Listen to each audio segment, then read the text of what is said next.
This is a 2,000-year-old battery capable of producing an electrical current. Found in a tomb in Iraq, it's an object that, by all logic, should not exist. And it is not the only artifact that proves our entire timeline of human history is a lie. The hammer from before time, the toolmaker, and the dinosaur. History says these two species missed each other by 65 million years. But a small town in Texas holds a lump of stone that tells a very different and impossible story. In 1936, a couple, Max and Emma Hahn, were hiking along the banks of the Llano River near London, Texas. They spotted a curious rock nodule with a piece of wood sticking out of it. They took it home, where it sat on a shelf for over a decade. In 1947, their son Max broke the stone open. Inside, perfectly encased, was a hammerhead. This is where the timeline shatters. Geologists who studied the nodule of stone encasing the hammer identified the rock as Ordovician limestone. That is a date of over 100 million years old. This is an age of marine invertebrates and early fish. It is an age before dinosaurs, let alone mammals, let alone humans capable of forging tools.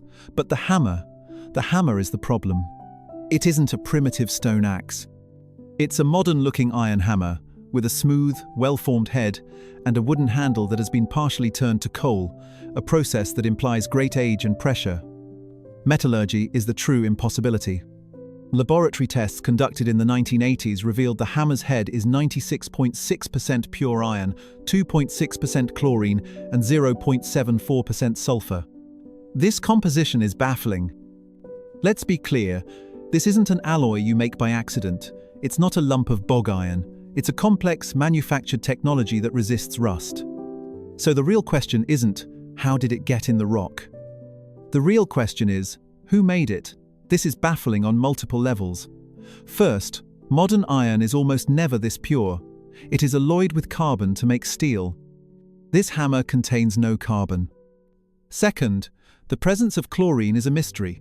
Chlorine-based iron alloys are a modern, complex invention. Third, the alloy has created a form of stainless steel that has resisted rust since its discovery in 1936. The dusty textbooks demand a simpler answer. It's a 19th century miner's tool. It fell into a limestone crevice, and minerals dissolved and rehardened around it. This process, called concretion, can happen very quickly, in decades, not millennia. But that answer feels incomplete. It doesn't explain the bizarre, modern, rust-proof metallurgy. It doesn't explain the partial coalification of the handle, which is a process of geology, not simple decay. The London hammer remains a tool that breaks the timeline. It's either a 1 in a billion geological anomaly, or it's a glitch in the matrix, a simple object suggesting a past so ancient, history has no name for it. But a single, impossible tool is one thing. What happens when it's not a tool, but an entire language? 8,000 miles away, high in the Bolivian Andes, a farmer found a simple stone bowl, and the writing carved inside it rewrites everything we know about the ancient world. The script of two worlds. The object is called the Fuente Magna Bowl.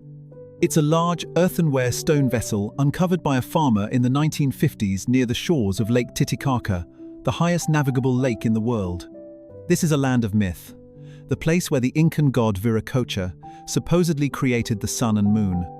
At first glance, the bowl looks like a typical relic of a pre-Columbian South American culture, worn and heavy, but the inside of the bowl is the problem. The interior is covered in intricate carvings, and the writing isn't Incan, Mayan, or any known local script. It is unmistakably, surgically precise Sumerian cuneiform. Sumer was in Mesopotamia, modern-day Iraq. It was the cradle of civilization. Their script is one of the oldest known to humanity. How did that script, which vanished millennia ago, end up carved into a bowl in South America, a continent they supposedly never knew existed? This shouldn't be possible. These two cultures were separated by an impassable ocean, and yet, the writing is there. The bowl doesn't just feature Sumerian. It also contains Aymara symbols, native to the Bolivian region, alongside the cuneiform. Some researchers have even claimed to translate the cuneiform, suggesting it describes a ritual for a local goddess, using a Sumerian alphabet to write a local language. Mainstream science insists on a simple answer. It's a hoax, an elaborate, modern forgery, but this answer creates its own problems. Who would create such a specific learned hoax, mixing two incredibly obscure ancient cultures, and why? The bowl was unceremoniously given to the La Paz City Museum. It wasn't sold for millions. The complexity of mixing two ancient, obscure scripts makes a simple hoax unlikely. If it's real, it rewrites everything. It means that ancient mariners crossed the Atlantic. It means that the cradle of civilization was not an isolated pocket, but was connected to the New World thousands of years before Columbus. The Fuente Magna bowl is more than a vessel. It's a historical echo of an impossible connection. It suggests that oceans were not barriers, and that the first civilizations may have been globally connected in a way our history books have deemed impossible. But what if the connection wasn't between two human civilizations? What if it was a connection to something else entirely? At the very dawn of civilization, in Mesopotamia, our ancestors carved statues of their gods, and those gods didn't look human at all. The serpent gods of Iraq. The people were the Ubaid. They are the society that came before the Sumerians. They are the bedrock of our civilized world, the very first farmers and city builders living in what is now southern Iraq. They lived so long ago they left no written records. But they did leave figurines. Small, 7,000-year-old statues, unearthed from the ruins of Ur and Tel al-Ubaid. And they are chilling. The bodies are humanoid, with broad shoulders and thin waists. But the heads are reptilian. They have long, slanted skulls, coffee bean or almond-shaped eyes, and snout-like faces that look more like lizards than people. This isn't a single, strange object, it's a theme. This was a deliberate, central part of their culture. These beings are found in ritualistic poses. And they are found in graves, buried with the departed, suggesting they had profound spiritual significance. Most unsettling of all are the female figurines shown with reptilian heads, yet holding reptilian infants to their chests, as if nursing. This isn't just a symbol, it's a lineage. They weren't just worshipping these beings, they were depicting them as literal progenitors, as caretakers. This implies these beings were seen as literal. If you find your understanding of history starting to crack, join us on this journey by subscribing to the channel. The evidence only gets stranger from here. Mainstream archaeology demands we dismiss them. We are told they are just exaggerated symbolic art, a stylistic choice, perhaps related to fertility or water spirits, which were often associated with serpents. But this explanation feels thin. Other cultures worship bulls, lions, and eagles as symbols of power. The Ubaid chose lizards. Why this specific, cold-blooded and unsettling form for their most sacred figures found in their most sacred places? They left no myths to explain them. The statues stand alone, their meaning lost. The Ubaid figurines sit in museums, staring with their cold, unblinking eyes. They are a chilling reminder that at the very beginning of our story, humanity may have been worshipping, or remembering, something not of this world. This reptilian art remains a mystery, locked in the past. But other artifacts are not so ambiguous. They are echoes of a very human, but equally impossible, interaction. In Mexico, archaeologists found a relic from an empire that had no business being there. The Roman in the New World. The site is the Tecaxic-Calixtlahuaca grave. An excavation in 1933 in central Mexico, led by the respected archaeologist José García Payón. He was excavating a pre-Aztec burial site, a pyramid structure definitively dated to around 900 AD. The grave contained pottery, jewelry, and offerings typical of the era. But buried among the local artifacts was one that was completely, spectacularly out of place. A small, weathered terracotta head. Its features, the foreigner's beard, the Roman-style helmet, the European facial structure, were not local. They were unmistakably Roman. This head is not from 900 AD. Stylistic analysis confirmed it is a genuine piece of Roman art from around 200 AD. This is centuries before the Vikings. It's more than 1,000 years before Columbus.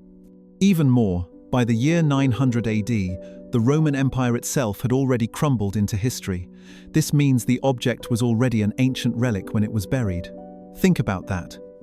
It was an antique to the people who possessed it, 1,000 years ago. The journey this single object took, from its creation in Rome to its burial in Mexico, is a story that history has deemed impossible. The skeptic's argument, the only one textbooks allow, is that it must be a prank, a modern object planted in the grave by a mischievous worker. But José García Payón was a meticulous excavator. He documented that the head was found under a sealed, undisturbed floor in a layer with other undisputed pre-Columbian artifacts. It was sealed. If it's authentic, the implications are staggering. How did it get there? A Roman ship blown wildly off course? A trade network we can't even imagine, Romans to India, India to Asia, Asia across the Pacific? Or perhaps a Viking looted it in Europe, and it was traded south, hand to hand, until it became a bizarre treasure in Mexico. The artifact is an echo of a dead empire. It suggests a forbidden voyage, a Roman galley blown off course, a trade network so vast it defies belief, or a connection between two worlds that history has chosen to forget. A single Roman head might be a 1 in a billion anomaly, but 1,000 miles north, another ghost artifact was found. A single piece of silver that proves an entirely different impossible voyage wasn't just possible, it was fact. The Vikings' forest penny. The official story, we are all taught, is clear. The Vikings landed at L'Anse aux Meadows in Canada around the year 1000. The settlement was small and it failed quickly. That's where the story is supposed to end. But then there is the Goddard site in Maine, a massive, ancient Native American settlement at Naskeag Point. This wasn't a random spot in the woods, it was a major trade hub for tribes across the Northeast for thousands of years. In 1957, an amateur archaeologist named Guy Melgren was digging there. He found a small silver coin. The coin was identified by experts as a Norse penny. It was minted in Norway under King Olaf Kyrre, sometime between 1065 and 1080 AD. It is the only pre-Columbian Norse artifact found in the United States. It is unique. This isn't a Viking grave. It was found at a Native American site, a trade hub, thousands of miles south of the official Viking landing. Skeptics argue it was dropped by a modern collector, or perhaps planted. But the site is remote. And more importantly, the coin was found in a Native American archaeological layer dated from 1180 to 1235 AD. This date is after the coin was minted and long before modern collectors. It seems to have been deposited during the site's use as a trade hub. The most logical explanation: it's a ghost artifact. It's not proof of a Viking settlement in Maine. It's proof of interaction. Vikings traded with northern tribes in Canada. Those tribes traded with tribes further south. The coin is the receipt of that vast native trade network, a single piece of silver passed from hand to hand, from a Viking to a native, carried south for generations as a strange curiosity until it was finally lost in the soil of Maine. The Maine penny is a single, tiny piece of silver that unravels the official story. It proves that the Viking interaction with America wasn't a single, failed event, but a thread woven into the native tapestry, a thread we are only just beginning to find. This coin changes the timeline by a few hundred years, but other artifacts don't just change the timeline, they destroy it. In a Russian bog, miners found a monument carved by people who, according to our textbooks, shouldn't have been able to build anything. The riddle of the Ice Age. The standard timeline we are sold is comfortable. The pyramids of Giza are 4,500 years old. Stonehenge is 5,000 years old. Before that, humanity was insisted to be primitive, a world of scattered hunter-gatherers living in a pre-civilized state. But the Shigar idol destroys that timeline. It was pulled from a Russian peat bog in 1890 by gold miners. Peat bogs are incredible preservers of organic material. The miners found fragments, which were later reassembled. We now know it was carved from a single massive larch tree. The tree itself was 159 years old when it was cut down. Its original height was over 17 feet tall. Radiocarbon dating places its creation at 12,100 years ago. We've covered hammers, scripts, and statues that defy the timeline. Which of these objects do you find the most compelling? Let us know in the comments below. It is twice as old as the pyramids. It is 7,000 years older than Stonehenge. This should not exist. This is a 17-foot monument, built by people who were supposedly nomadic hunter-gatherers living in the freezing twilight of the last ice age. And it is not crude, it is complex, covered in geometric patterns, chevrons, and faces. There are at least 8 human-like faces carved into it, one at the very top. It is, by all accounts, a code, a story, a warning, a totem. Skeptics are silent. The age is scientifically verified. The question isn't, is it real, but what does it mean? This is the Mesolithic. How did nomadic hunter-gatherers, with only stone tools, fell a massive tree, carve it with intricate symbols, and erect a 17-foot monument? This requires organization. It requires a shared belief system. It requires a complex society, thousands of years before we thought any existed. The Shigir idol is a presence from another world. It's a map, a story, or a warning. It proves that 12,000 years ago, humans possessed a level of symbolic thought and engineering skill that our clean, linear history simply cannot explain. The Shigir idol proves a lost ancient intelligence, but it was made of wood. What if a culture, just as old, or older, made its monuments of metal? In a 2,000-year-old shipwreck, divers found a machine that is more complex than any clock made for the next 1,000 years. The Clockwork from the Deep. The view of ancient technology textbooks gives us one of swords, pottery, and simple mechanics. Complex, interlocking gearwork and clockwork didn't appear in Europe for another 1,500 years.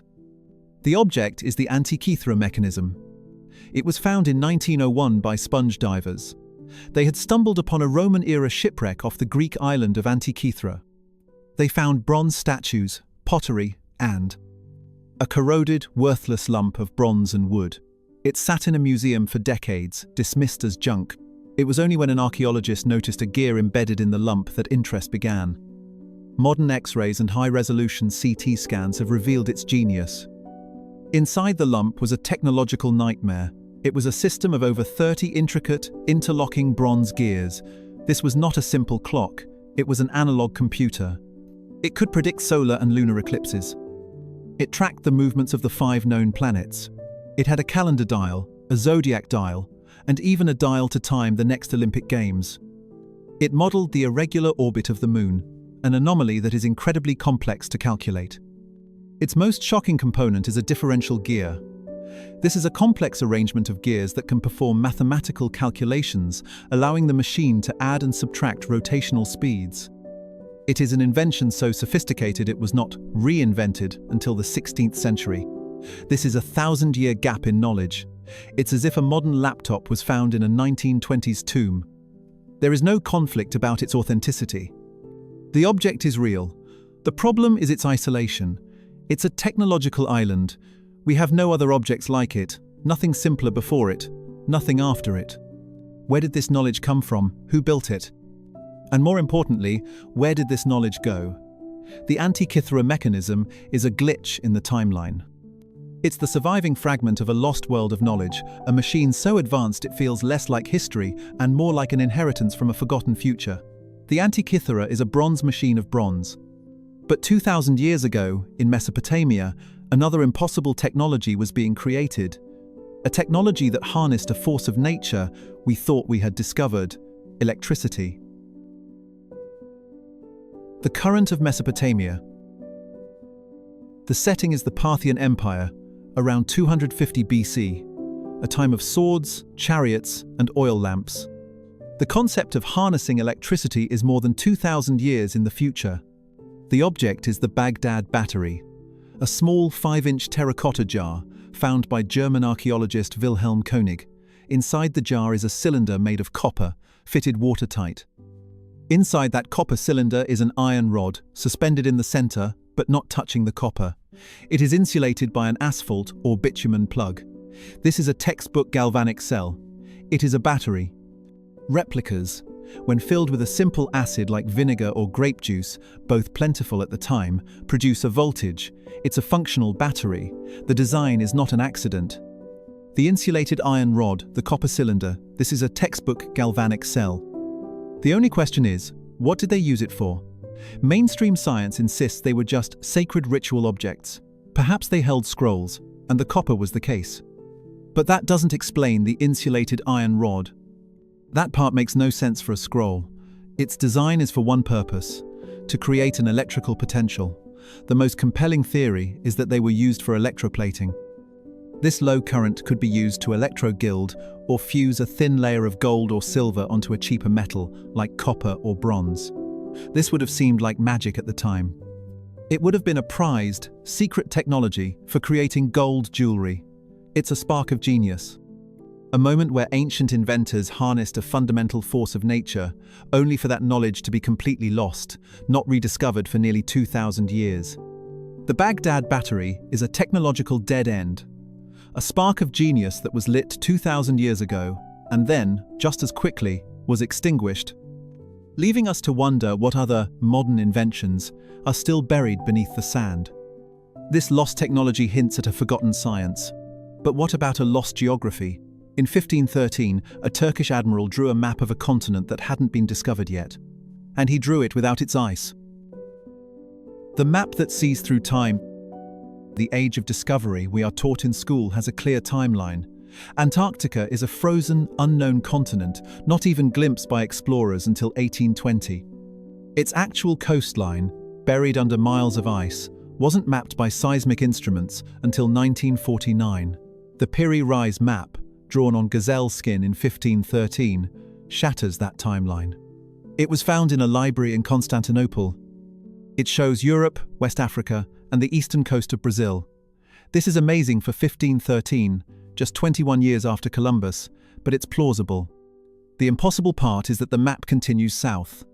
It shows a landmass connected to the bottom of South America. This landmass's coastline perfectly matches the coastline of Queen Maud Land in Antarctica. But the map doesn't just show Antarctica. It shows it as it would look without the ice cap. It shows the coastline under the ice, a coastline that has not been ice-free for at least 6,000 years. Piri Reis drew the 1949 map, not the 1820. This is the core of the mystery. How do you map a coastline that's been buried under a mile of ice for 6,000 years? If you know someone who questions the official story, share this video with them. Piri Reis himself noted on the map that he had compiled it from 20 older maps. He claimed some of them were from the Library of Alexander the Great, preserved from antiquity. Skeptics claim it's just a fantasy coastline, a lucky guess that happens to look right, but the guess is far too accurate. It suggests a library of ghosts that Piri Reis had access to maps from a lost ancient seafaring civilization. A civilization that had charted the entire globe before the last ice age froze Antarctica over, whose records were preserved for thousands of years in libraries, only to be copied and recopied until Piri Reis found them. The map is a ghost. It's a copy of a copy, a historical echo of a world so ancient, its knowledge has been almost completely erased by time and ice. The map is a ghost of a lost world. But there is one object, one final artifact, that is even more baffling. It's not a map of a lost world, it's a message from a lost mind. A book, written in a language that no one on Earth can read. The book that cannot be read. It is the Voynich manuscript, a 15th century codex discovered by an antique book dealer in 1912. It has been carbon dated to the early 1400s, its origin is unknown, its author is unknown. And its text is, to this day, completely, hopelessly, undecipherable. It's not gibberish. This is why the world's best codebreakers have failed. The script is fluid, elegant, and follows clear linguistic patterns. It behaves like a real language, but it matches nothing. The illustrations are the true madness. The botanical section contains hundreds of drawings of plants that do not exist. They are fantastic composites. The root of one plant, the leaves of another, the flower of a third. The astronomical section has charts of zodiacs and constellations, but they are alien. They don't match our sky. The biological section is the most famous, featuring bizarre drawings of small, naked women bathing in intricate, green, pipe-like plumbing, as if part of a strange alchemical or biological process. The skeptics claim the easy answer is that it's an elaborate, meaningless hoax created by a 15th century con artist to fool a rich patron. But the effort is staggering. The internal consistency of the language is immense. It's too complex to be a simple hoax. The world's best codebreakers, the same minds from World War I and World War II who broke enemy ciphers, have tried and failed to crack it. Modern AI and supercomputers have tried and failed. The past is not what we know. The evidence is clear. A computer from before its time, a map of a continent before it was discovered, a battery 2,000 years too early. The problem isn't that these objects don't fit our story. The problem is that they tell a different story. They are not glitches, they are echoes. They are the ghosts of a history that ran parallel to our own, a history of a people who were just as smart, just as advanced, and who, for some reason, vanished. The real, chilling question isn't how did they make these things, it's where did they go? The official story is full of holes. If you want to keep digging into the mysteries that lie just beneath the surface, subscribe and like this video to continue the search.